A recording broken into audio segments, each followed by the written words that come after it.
A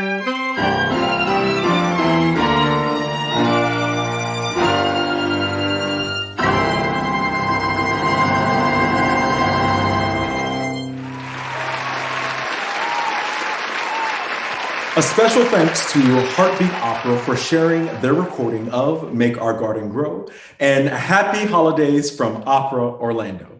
My name is Chevalier Lovett, and it has been an honor and a pleasure for me to serve as the host for the Representation Matters series over these past few months. We've heard some amazing stories and hopefully expanded our views and understanding of what representation matters means and why it is so important. We've also been fortunate to have the support and involvement of several community leaders for this series so far, and we'll be joined by another wonderful advocate for the arts and personally a shero of mine with her passion and love for our local community. Marcia Hope Goodwin, who serves as the Chief Service Officer and Director of the Office of Community Affairs for the City of Orlando. Marcia, it's great to have you. Thanks for being here. It's great to be with you. What a pleasure and an opportunity and an honor to spend some time with you. So thanks for having me. Absolutely. So you are an Orlando native. You're a graduate of the great Jones High School. I found out earlier you went to Howard University, and so you've actually done a lot within our community. So can we talk a little bit about your journey through how you got to be the Chief Service Officer and Director of the Office of Community Affairs for the City of Orlando? Wow. I actually was not born in Orlando, so I can't claim that, but I was born in Florida, in Tallahassee. My parents met at Florida A&M College then, back in the day, Go Rattlers, and basically the rest is history, as they say. They had 6 kids, and I'm the second of 6, and we had a really blessed family life. My parents, both educators, Nathaniel Evans and Jean Edge Evans. Now, my mom was from Winter Park, so she's a native. Hey, I'm a Winter Park native myself. So Winter Park, you all have that in common. And both my folks are deceased, but they were amazing parents and really gave us the values system and the grounding that you need, I think, to be just to be a good human being. So I came to Orlando and 10 years old and went to elementary and then Jones High School. And had a great experience. I actually even sang, I know you can't believe this, Chet, but I actually sang in the Jones High School concert choir. I can believe Edna Hargret. And oh, yes, the iconic Edna Hargret. And she was all that they say she was. She was amazing. And we had a great time at Jones High School. Curtis Rim was my classmate. So I went, Curtis and I grew up in the same choir. He just knew how to sing, and I didn't. That's a big difference. But many people know Curtis. He's a world-renowned tenor, opera singer, as you know, because he sang with Opera Orlando in the past.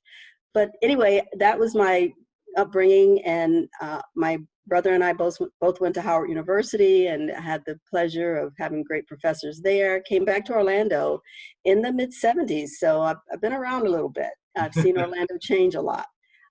Started my career at the Orlando Sentinel as a staff writer, and actually was only the second African-American who had served on the editorial staff at the Sentinel. And it was really sort of a time when trails were being blazed and everything was new, and it was different, the very different newsroom from what you find at the Orlando Sentinel now. I learned a lot. Was there for a couple of years and basically wanted to expand my career, but also have an opportunity to have an impact in Orlando, and was able to pull some investors together that believed in a concept and a vision, and invested in the Orlando Times newspaper and started that newspaper in Orlando in the late '70s. So I stayed with the Times for a little while and went back to the Sentinel, and then ended up moving away to Miami from Orlando in the late '70s, and got married and have 2 daughters who are amazing, and literally worked in public broadcasting before I came back to Orlando. I was with WMFE I'm not WMFE. I served on WMFE's board since I've been back, but I worked for WLRN, which Mhm, was mhm. public broadcasting in Miami, for 14 years before coming back to Orlando in 1992 to serve on Mayor Glenda Hood's staff. Oh, And had that opportunity to join the city of Orlando as director of the Office of Neighborhood Services when we were beginning and starting that office in 1992. So I've been with the city, will be 28 years on December 7th. Hard to well, believe, congratulations on that. hard to believe, but it's been a wonderful, wonderful journey. I've enjoyed every day, and I've had the pleasure of serving on Mayor Dyer's senior staff, which has been a real honor for the past 17 years, Wow. and serving as director of community affairs and chief service officer for about the last 11 years. But my work with the city has been all about community engagement in some form or another. Only a brief stint as an interim press secretary for Mayor Dyer, otherwise strictly working in the community, in the arts, with our nonprofits, faith organizations, civic groups, etc. So Well, that's that, me. that is such an impressive resume. I only hope You. to get a tenth of that in my life.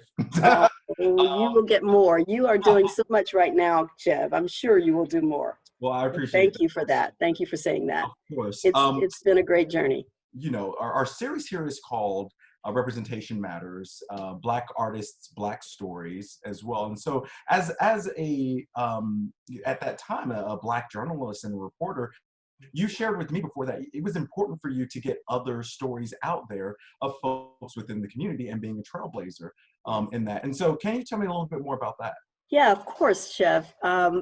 Orlando and our world and our country was a very, very different place in the mid 1970s. When I joined the Sentinel team, there had only been one other African American on the editorial staff doing any type of writing. And Mhm. that person stayed for 1 year, I'm told, and was from Chicago, and didn't last. Didn't feel that it was a comfortable place. But the stories of our community, African American stories and stories of Black community members, just weren't being reported. They weren't, and to bring them up at the time was dismissed. I had a lot of ideas and concepts that were dismissed in terms of story ideas. One of them I'll mention really quickly, which was the raising of the oldest African American church that existed I think it was Washington, but it was downtown. And yes, it was, because it was being raised for a state building to be built, which was Mhm. ultimately called the Zora Neale Hurston building. You know that building, Yeah. the state building. Well, there was an African American church there that was on that property, and it was being raised, and it was a long process. I don't remember the details, but I was reporting on it, and I wanted to report the story of the church, not so much the story of the new building coming. And I went to my editors to ask them if I could, and tell them why it was important. It had been the oldest incorporated Black church in the city. And I got a comment that I won't even repeat. Oh that God, was I can only that was imagine.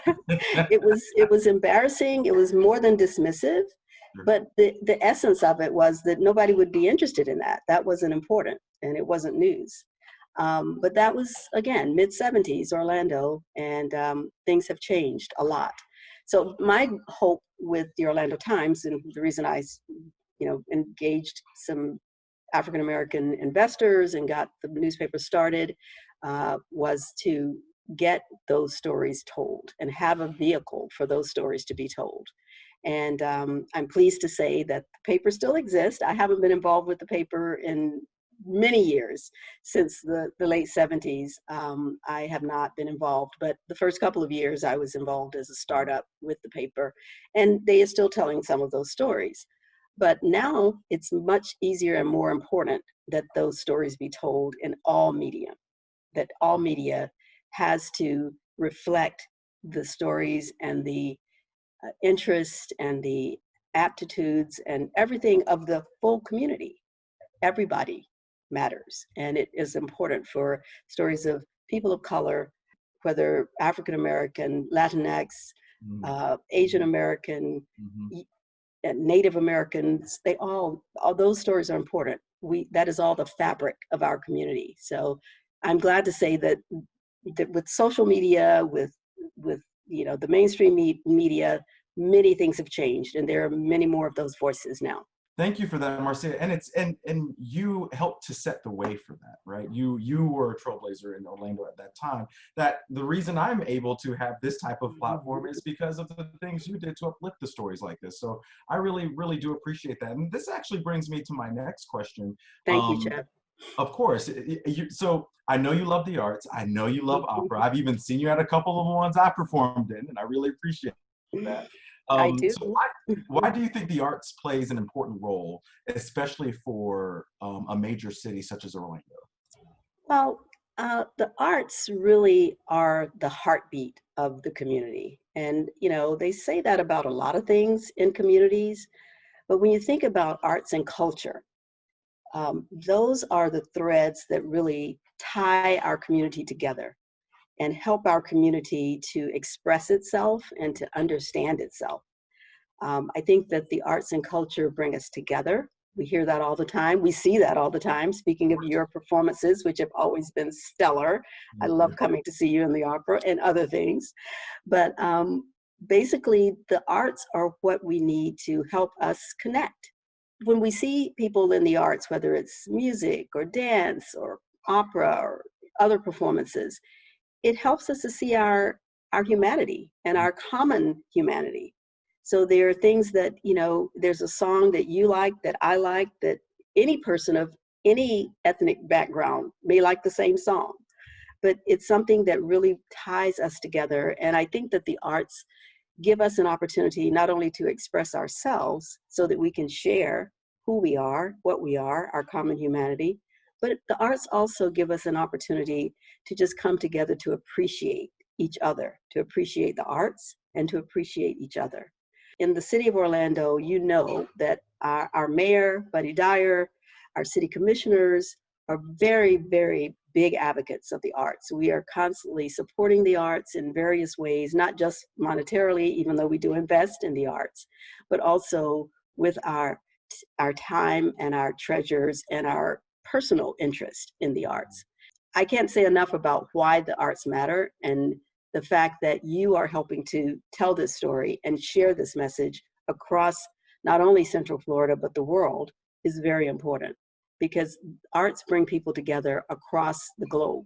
Well, we definitely have appreciated your support throughout, just in Opera Orlando in particular, since our rebirth here in Orlando, but also, I know other arts groups as well really appreciate that. So when we talk about representation, and we said it a few times, we said for people to, it's important for people to see themselves represented. But what does representation mean to you? And why does representation in arts in general, why is that important? Representation means to me that there is a reflection of the community in the arts.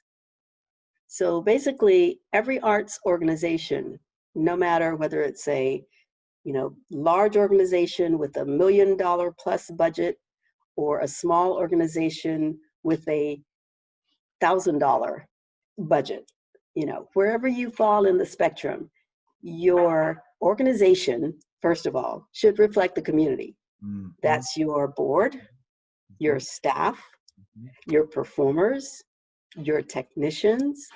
They should be a representation of the community in their ethnic background, in their gender, in the whole thing. They should represent the community.